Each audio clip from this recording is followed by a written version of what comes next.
Hi guys, welcome to the TMD installation tutorial. These are the parts you're going to need in order to be able to do that, do the job. So we've got the TMD itself. We're going to need some sort of measuring device. We've got a tape measure here and also set calipers. We don't need both, just one will do. 5mm Allen key, a hacksaw that can cut through the connector bolts, and then two nice to have parts that you don't specifically need but will help your job is a file and two 8mm nuts, and then finally a Sharpie to mark out the length you're going to cut the extension bolt down to, and a vise in order to hold the parts together as you cut them. So before we get started, we're going to need to remove the star nut from our bike. So I'm not going to show you how to do that. You just jump onto YouTube, there's plenty of tutorials, but we need to make sure that there is nothing inside the steer tube before we get going. The two preferred methods for us, one is just knocking the star nut straight out through the bottom of the steer tube. Certain forks on the market taper and get a little bit smaller towards the bottom, and you can kind of create some scoring on the inside of your steer tube if you do knock it out on those forks. So the alternative method is to drill out the star nut. An 8 or 10mm drill bit will break through the center of the star nut and the whole thing will collapse, and you just turn it sideways and take it out. Again, plenty of YouTube tutorials to show you how to do that.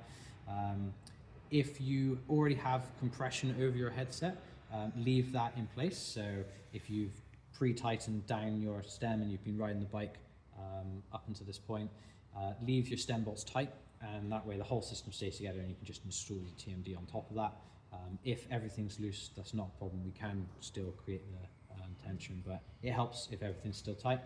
And finally, before we get started, some spacers above your stem that you can use to create some compression over your steer tube.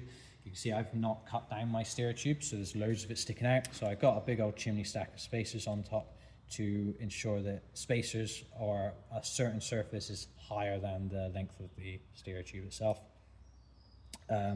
You can cut it down right down to below the stem if you'd like to make everything cleaner, but as long as you've got something above the steer tube, you can get some compression there.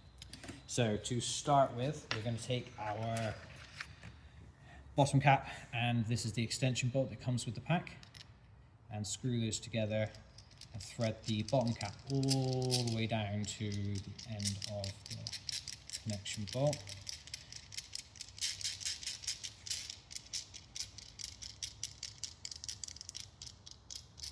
Once it's down, no need to tighten those two together with a tool.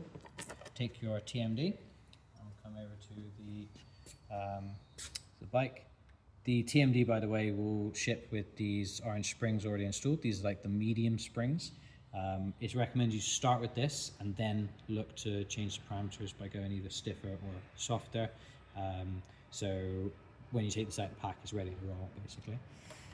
So drop the TMD down into the top of the bike and thread up the connection bolt into the bottom. It can be a little bit fiddly at first, but once you find the connector bolt on the end of the TMD, you'll be able to thread it all together by hand, like so. Right, so what I've done is I've tightened the connector bolt against the TMD on the top, and with my other hand I'm holding the TMD still just to get some hand height compression there, and then I can spin this bottom cap until it touches the bottom of the steer tube, and I'm compressing everything by hand. So now everything's tight. If you don't have any compression over the bike itself, over the headset already, this is the point where you would tighten everything to get the compression of the headset, just like you would do with a normal stem bolt. If you already do have the compression, you haven't loosened your stem bolts, then you're good to go at this point to continue and begin to measure how much of this bolt we need to cut off. So the first method I'll use to measure this is set calipers. We need to measure from the bottom surface of this bottom cap, which is where my nail is touching now, not from the crown surface, and that's because the steer on this fork actually sticks out ever so slightly, so there's going to be about a millimeter difference between those two measurements. So make sure you're measuring it from the surface that I'm kind of hooking my nail on now, basically. So we'll measure from that distance, surface to the top of this bolt. And in order to do that, because of the geometry, I can't quite get calipers in to measure that in any kind of easy way. So I'm going to place my Allen key just on there to kind of generate a flat surface that is parallel, and then I can sort of stick this in here to get a approximately accurate measurement. It's about accurate. So I'm getting 24.96, basically 25 mil.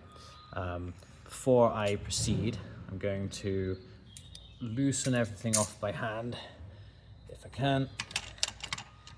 Shake it around a little bit, ensure the TMD is sat flush and flat. Sure everything's tight by hand again, and remeasure. Measure twice, cut once.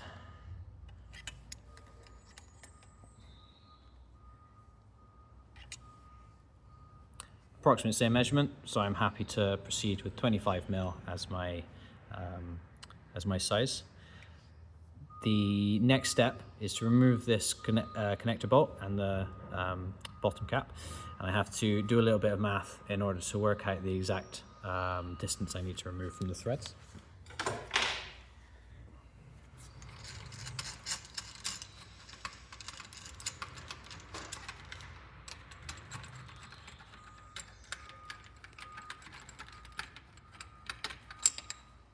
So we'll go over to the table a second.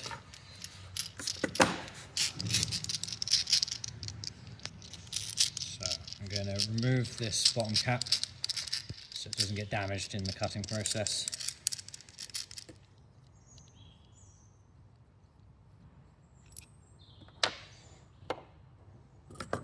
Take my calipers, still set on the last measurement I took. So move up to 25. So before I go and cut 25 mil off of the thread end, not the head end, I'm going to add 3 mil to this measurement. The reason I'm adding 3 mil, 2 or 3 mil, is because you need to create some compression of your headset. If you were to cut it at exactly 25 mil, when I tighten everything in, I'm only going to get to hand tight before everything bottoms, and I won't be able to squeeze the headset down any further. So by taking off that extra 3 mil, I can kind of squeeze my headset and create that compression. So if I go up to 28 mil now on the caliper, again, it's not an exact science, and there is a little kind of buffer built into this process, so that if you accidentally cut a couple of mil either side, everything will still work totally fine. So I'm going to use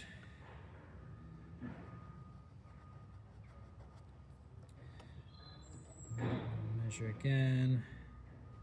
That's approximately right.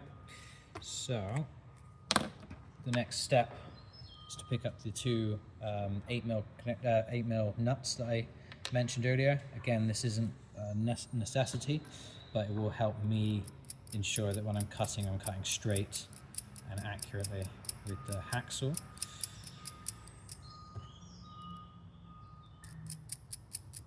If you have a specific bolt cutter or guide that you can put in your vise, definitely use that, because it's a more accurate and easy process to use those. So what I've done is threaded the two nuts on. I'm going to stop this outer one exactly where I want to cut, and then thread this one down against it, and by tightening those two against each other, they're locked now, which will allow me to cut against that nut without it spinning. And then the secondary benefit of using this system is when I tighten this into the vise, I can ensure that I'm only squeezing down on the nut and not the thread and damaging the thread or the head of the bolt. So now everything's tight, nice and rigid. I can take my hacksaw and I can lop off the thread at that point. It's always a good idea to measure a final time just to ensure that you are cutting the correct amount off that you wanted. You haven't made an error. Save you some time. I've actually already cut a bolt ahead of time so that we can go straight to the next step. So as you can see on this bolt here I've cut, it's got left quite a sharp edge. Technically this will still work perfectly fine, but if you give that a little bit of a file just to prevent yourself from catching your fingers on it, and also allow it to find the thread a little bit better when you're connecting the two. And then we need to attach this to the bike. So let's head over to the bike, thread down the bottom cap again, this time all the way to the very bottom, and kind of tying it on by hand so it's flush. Place it up in, find the bolt, and this time there'll be a lot less thread to connect. There you go, you can see it tightening in, and we're hand tight. So you come up to the top and have a look at the logo on the top. Just for aesthetic purposes, when you tighten it, you want the logo to be kind of straight and level. So what I'll do is I'll just fiddle around with it a little bit until I can create hand compression at about the 1/4-2 mark. And that way, when I then tighten it in, I will be able to create the correct amount of torque on the headset, and also have a straight top cap.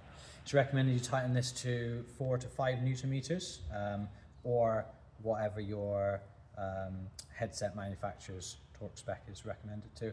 The bolt in the center of the TMD's 8mm instead of the usual 6mm, so it's a lot stronger, so it can take much more torque than that, but 4 to 5 is enough to create compression of your headset and not cause the headset to bind.